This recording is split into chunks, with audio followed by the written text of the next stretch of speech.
Hello and thanks for watching Luntha News with me, Fales Jizombe. First, headlines.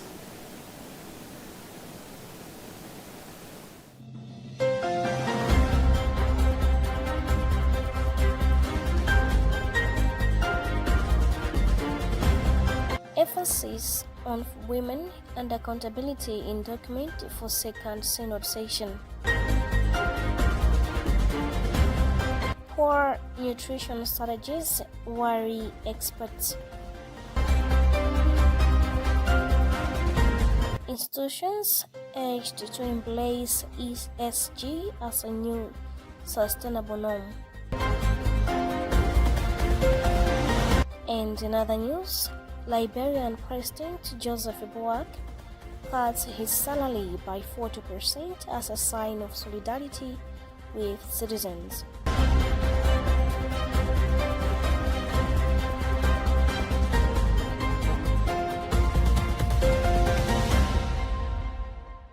We have these and plus many other stories. Please do stay with us.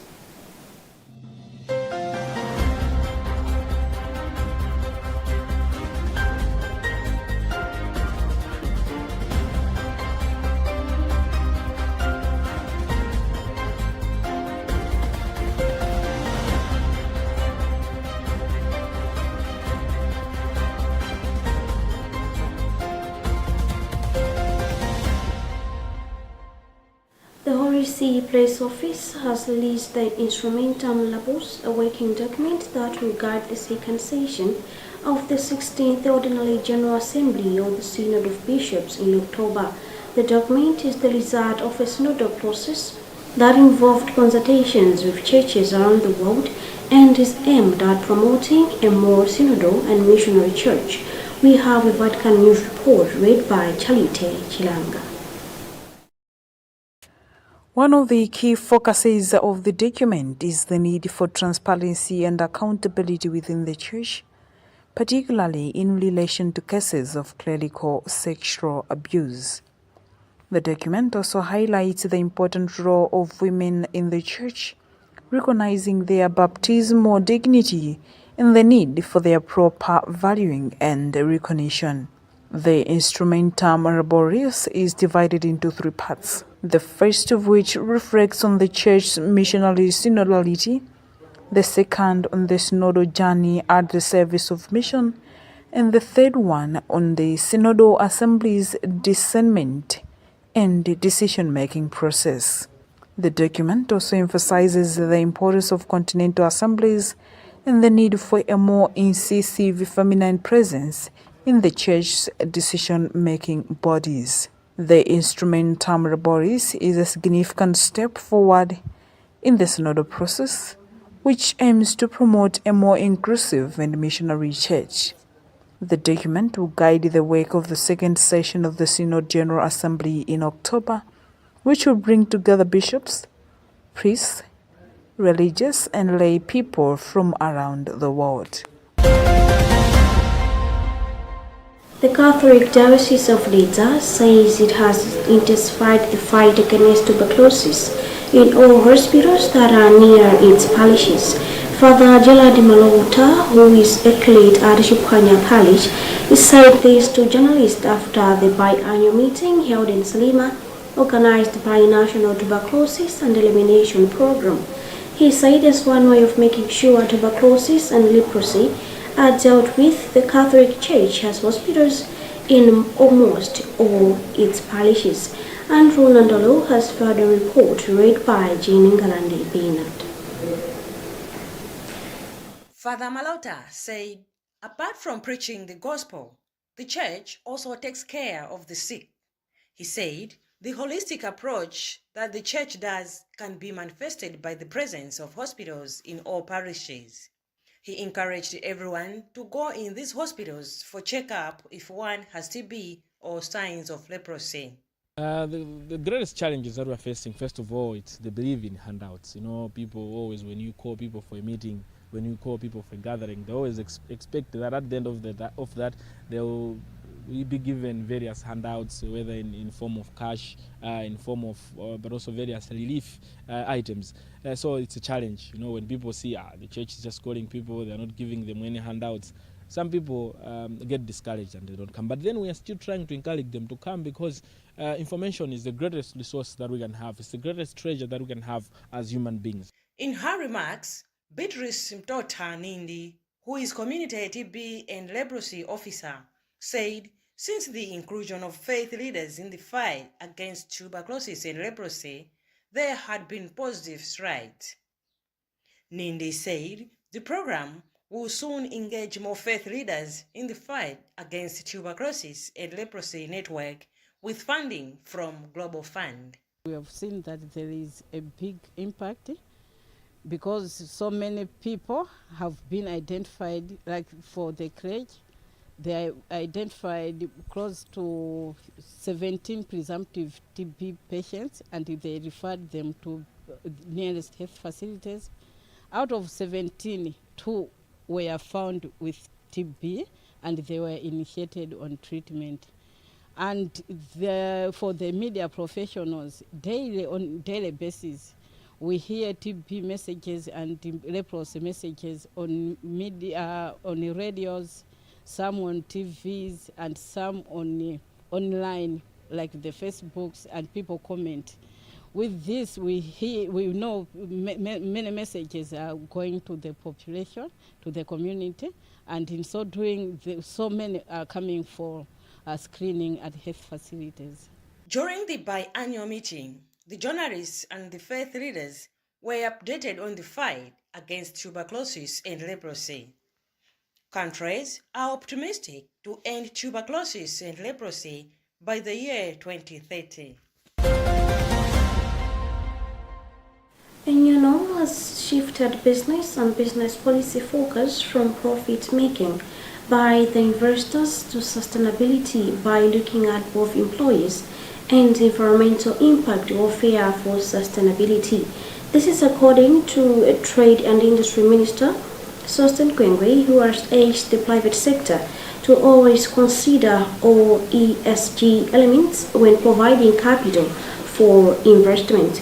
He was speaking during the inaugural Environmental, Social and Governance Investment Forum in Lilongwe on Tuesday, which has been organized by Innotech Creativity Solutions, whose environmental risk expert director Tawanda Mlongwe described integration of ESG as sustainable business practices. Robert Edward filed this report.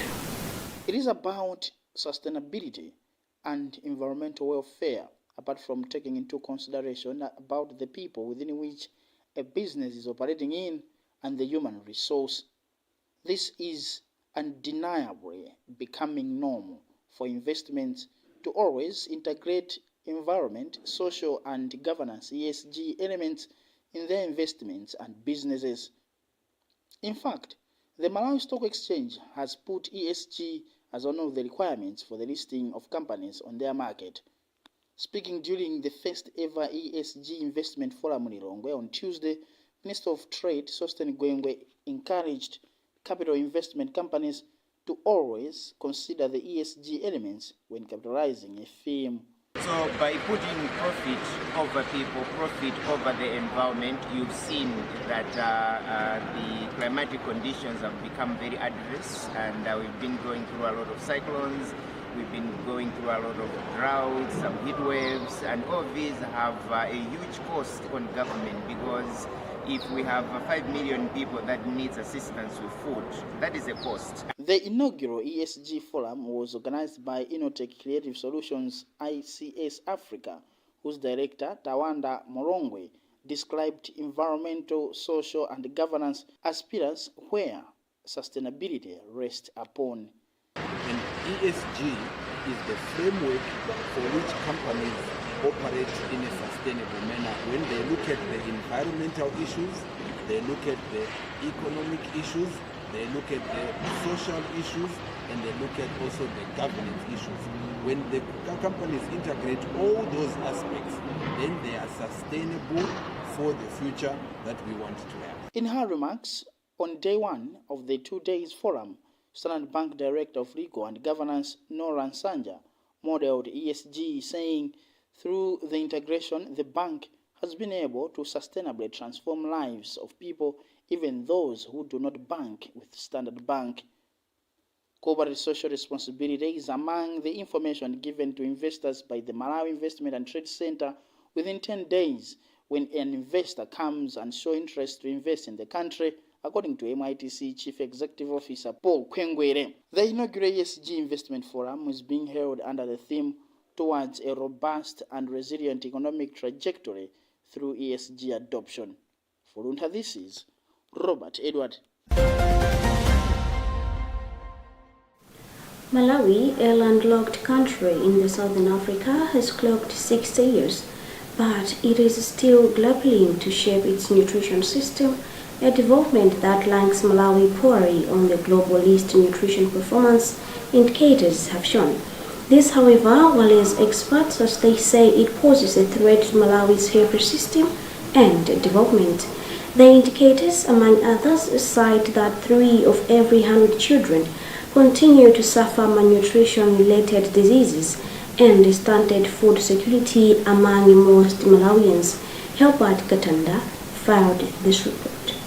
This was reviewed during a nutrition stakeholders conference held on food system and transformation in Malawi, which the National Planning Commission held in conjunction with Lilongwe University of Agriculture and Natural Resources, with support from Global Panel on Agriculture and Food Systems for Nutrition on Tuesday in Lilongwe.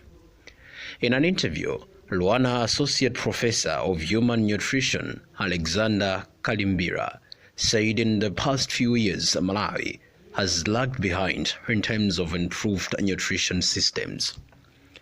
He said the poor systems continuously grapple Malawi's vision of bettering its nutrition in line with the World Food Programme strategy.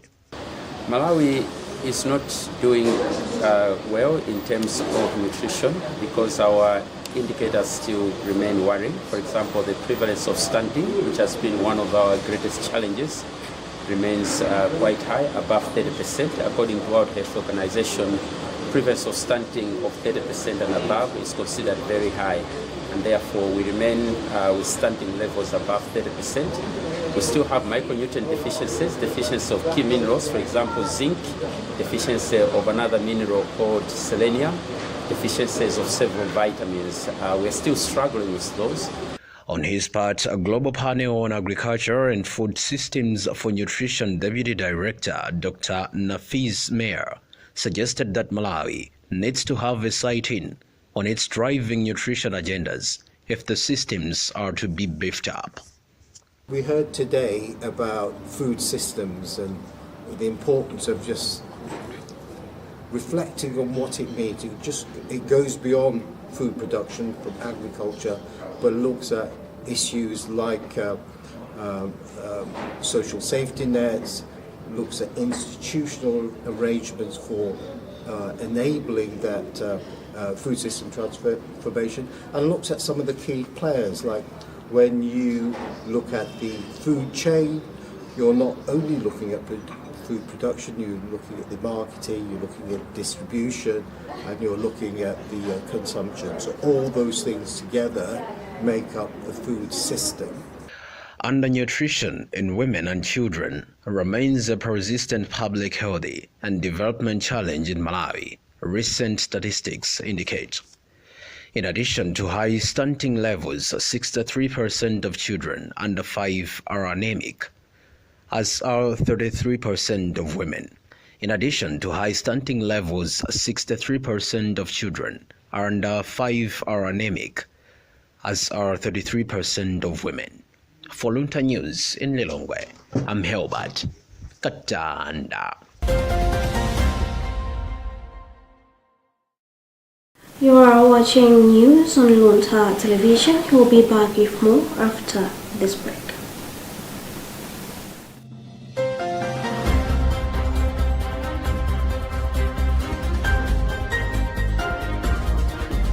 Luntha Television stands as reach Experience the difference with Luntha Vision, where innovation meets experience. Our dedicated team, backed by cutting-edge technology, ensures seamless execution and unparalleled results. Luntha guarantees credibility and professionalism in all its endeavors and services. We offer, among this, production and broadcasting of jingles, music videos, narratives, documentaries, press services and programs on location or outside, live broadcasting of mass and other church functions, government or indoor functions, and political rallies, creation and broadcasting of special programs, sponsored content, sports and entertainment, and advertising for small, medium, and large enterprises. All services are offered at competitive prices. Tune in daily to catch Luntha Television on Zuko on Channel 51,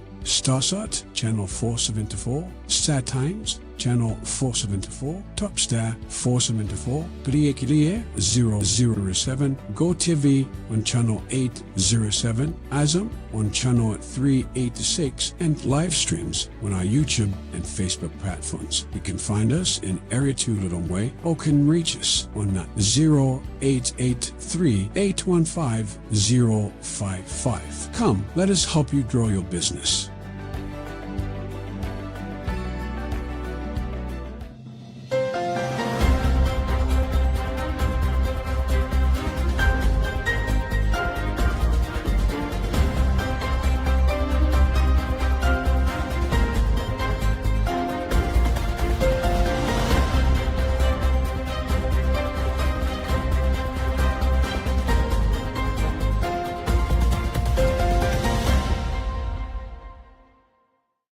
Welcome back.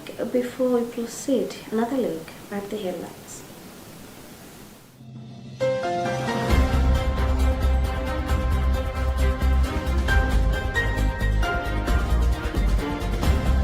Emphasis on women and accountability in document for second synod session. Poor nutrition strategies worry experts.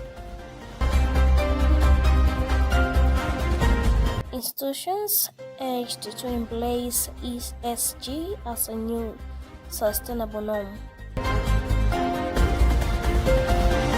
And in other news, Liberian President Joseph Boak cuts his salary by 40% as a sign of solidarity with citizens.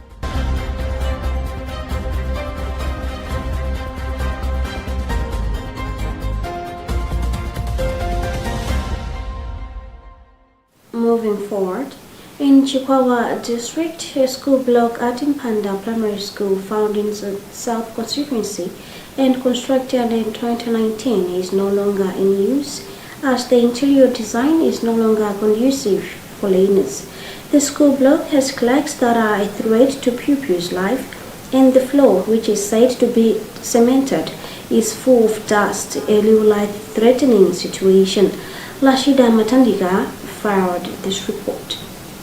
In an interview with Luntha Television, Winnie Koponda, who represented the Community Advocacy Committee in the area of Sub-Traditional Authority Masache, said the construction of the school block was a problem on its own.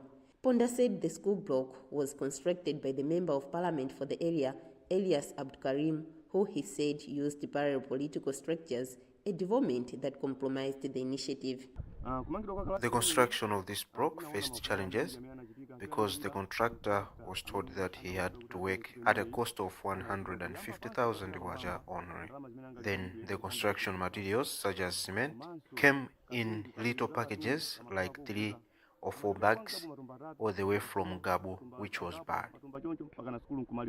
However, in his response, the Member of Parliament for the area, Elias Abdukarim, has denied taking part in the construction of the school block. The issue raised about Panda Primary School.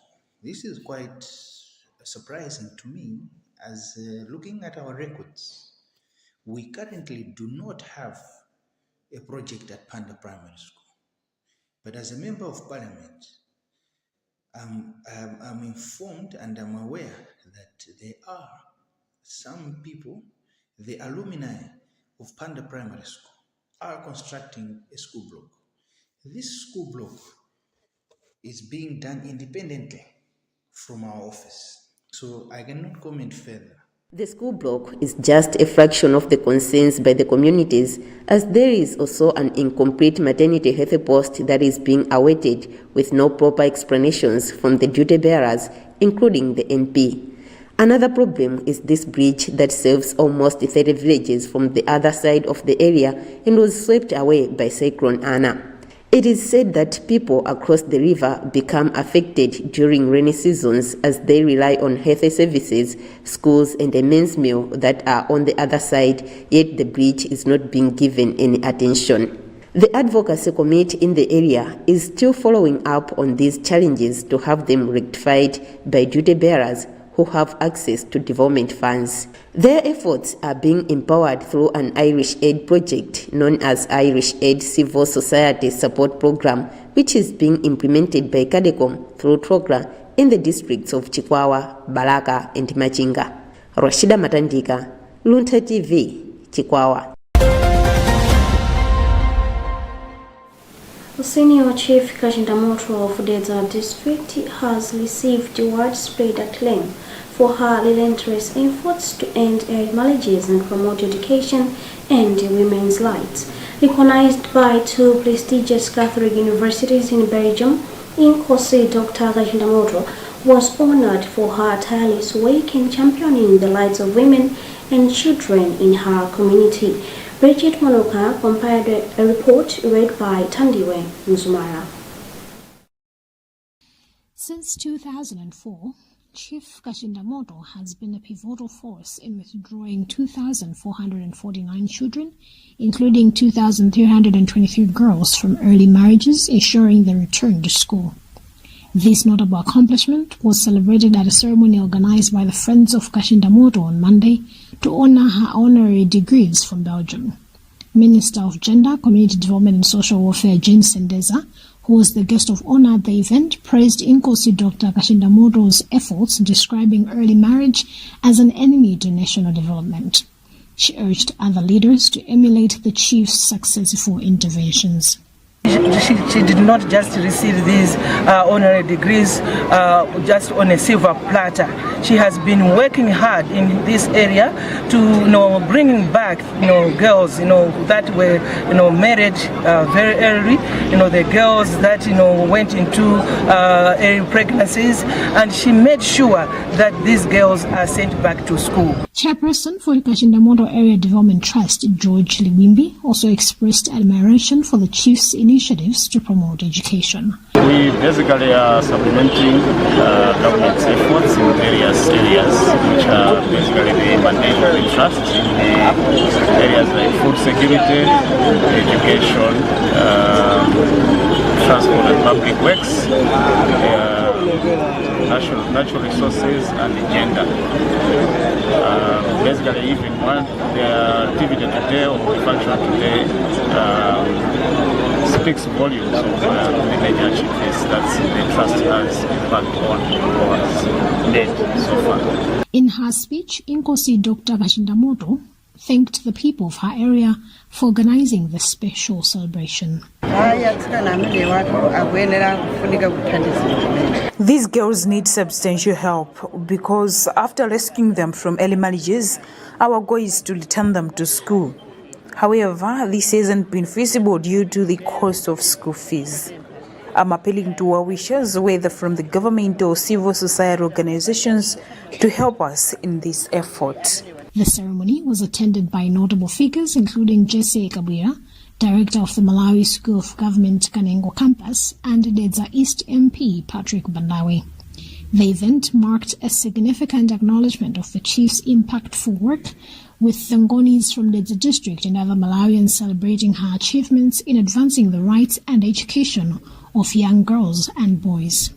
Inkosi Dr. Kashindamoto's commitment to ending early marriages and promoting education continues to inspire many, setting a powerful example for leaders across the nation. In sports, Super League of Malawi has charged FCB Nyasa Big Bullets to pay 2.3 million kwacha after being found guilty of the violent acts that happened during the ATNM Super League match against Silver Strikers at Kamuzu Stadium in Luntha on 2nd June 2024. Solom Disciplinary Committee summoned Bullets to a hearing. Following the incident, the team is reported to have been charged on 2 accounts, namely failure to control the actions of its supporters and bringing the game into dispute. According to Solom FCP Nyasabek, Bullets were remorseful during the hearing and accepted the charges with ease. Fred Mwanza has more in this report. According to the disciplinary committee, the fine is in line with the solemn rules and regulations governing the game of football. The committee came to the conclusion of the fine due to a number of factors that included Bullets' formal apology to Silver Strikers and the payment of 6 million kwacha for the maintenance of the bus, the peace with Silver Strikers supporters, and returning of confiscated drums, training their own stewards to be assisting the team with the security issues, and conducting investigations to apprehend those that perpetrated violence. Officials at Bullets say it is a worrisome development that the team is paying for the wrong acts of a few unruly fans, calling an end to the vice. The disciplinary committee has recommended that Solom should ensure that disciplinary matters should always be expedited by timely submissions of reports of incidents and to consider the need for teams to independently determine the match security marshals as per Police Act Article 115. During the game, Bullets had won a corner kick, and from the set piece, Silver Strikers defended through Patrick Macheso, whose quick pass to Chinsis Maonga caught the hosts off guard in their defensive zone, thus slotting the ball past Bullets goalkeeper Innocent Nyasuru to break the hearts of the fans at exactly 90 minutes. This was the team's first home loss in nearly 3 seasons, and the first loss against Silver Strikers at Kamuzu Stadium in 8 years.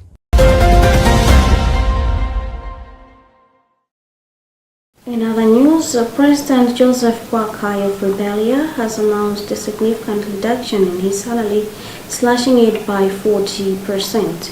This move is aimed at demonstrating solidarity with the Liberian people and setting a precedent for responsible governance. We have a BBC News Africa report read by Charity Chilanga. The decision comes at a time when government salaries have been under intense scrutiny as Liberians struggle with the rising cost of living. The West African country has been facing economic challenges, with approximately 20% of the population living on less than $2 per day. In this context, the president's decision to reduce his salary from $13,400 to $8,000 per annum is seen as a gesture of empathy and a commitment to fiscal discipline. This move is not unprecedented, as President Boakai's predecessor George Weah also reduced his salary by 25%. While some have hailed the president's decision as a positive step towards tackling corruption and excessive spending, others have expressed skepticism, pointing out that the president receives additional benefits, including a daily allowance and medical cover, which are not affected by the salary reduction. Moreover, the presidential office has an annual budget of approximately $3 million, which some argue could be better allocated to address the country's pressing economic challenges. Despite these criticisms, President Boakai's decision is seen by many as a step in the right direction. By reducing his salary, he is demonstrating a commitment to responsible governance and a willingness to listen to concerns of his citizens.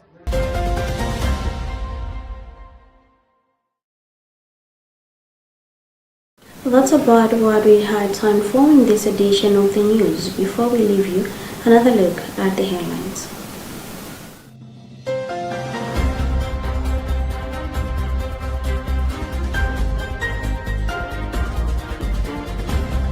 Emphasis on women and accountability in document for second synod session. Poor nutrition strategies worry experts. Institutions urged to embrace ESG as a new sustainable norm. And in other news, Liberian President Joseph Boak cuts his salary by 40% as a sign of solidarity with citizens.